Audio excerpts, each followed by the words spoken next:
Thank you very much. I was sitting here listening to all of you testifying, and thank you very much for being here.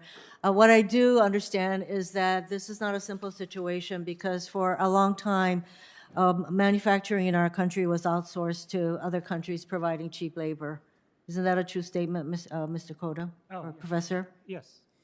So and I emphasize the words cheap labor. We in our country, in America, got used to getting our goods cheaper because it was made through cheap labor in other countries. And now that we're all focused on making it in America, we're not necessarily willing to pay the prices that we need to pay. Yeah, we have, And you can't blame workers because why should we exploit cheap labor in order to get cheap goods? I don't think that is where I want our country to be. So I don't know how, Mr. Lam, you said you'd like things to be the way it used to be where costs were lower, et cetera, but I don't know how you achieve that, really. Dr. Koda, I'm sorry, are you Dr. Koda? Am I, Mr. Koda? God is good enough. So how do we get back to that? Is that really not where we are heading, that we're going to go back to some kind of a situation where we continue to basically use cheap labor in other countries to get us the goods that we need? Is that what we're needing to do?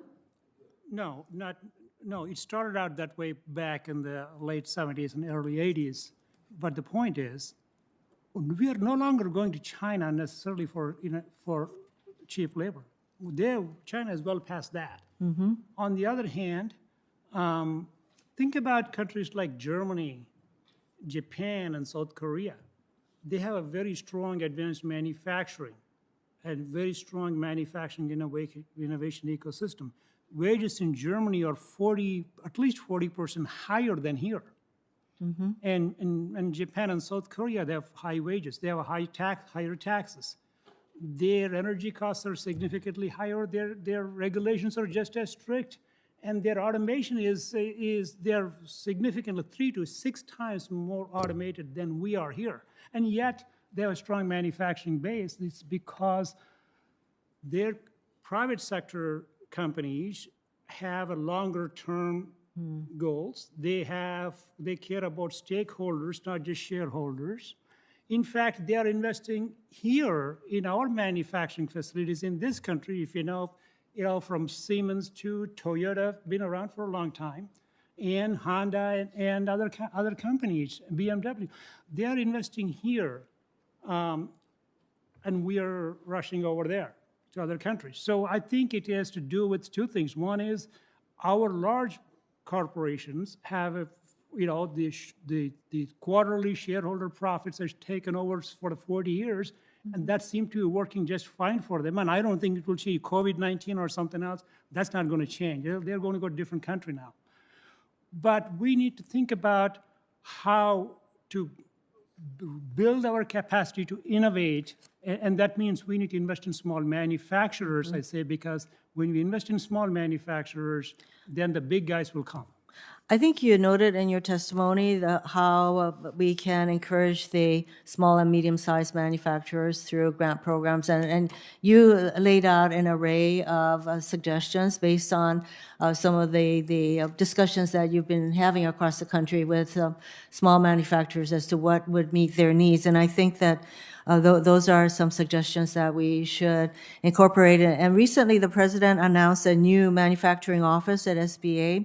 I think you noted that program could really facilitate the support for medium and small manufacturers. Can you expound a little bit how you think that an entity like this could provide the kind of support that we're talking about? Absolutely. I think that's a very encouraging sign to have this because SBA has focused mostly broadly on businesses at large, not so much manufacturing, but now with the manufacturing office, very encouraging. How they can support is, again, connecting the dots and looking at what, we are investing so much in other agencies and they're investing in so many technologies.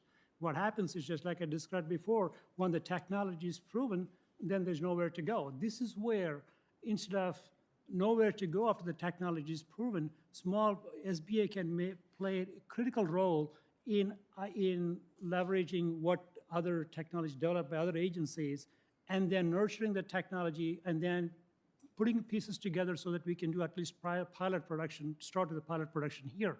So they can work with whether it's a new technology directed at NSF or even existing offices, existing federal agencies.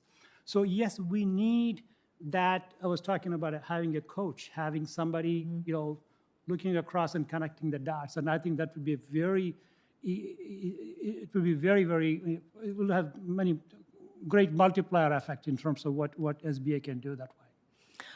If I could mention, Mr. Chairman, you obviously have a familiarity with SBA programs that are successful. Yes? Yes, yeah. So perhaps I'm very you could- familiar with the SBIR program. Yes, Because oh, personal experience I for over 25 years. SCTR, SBIR, very much support.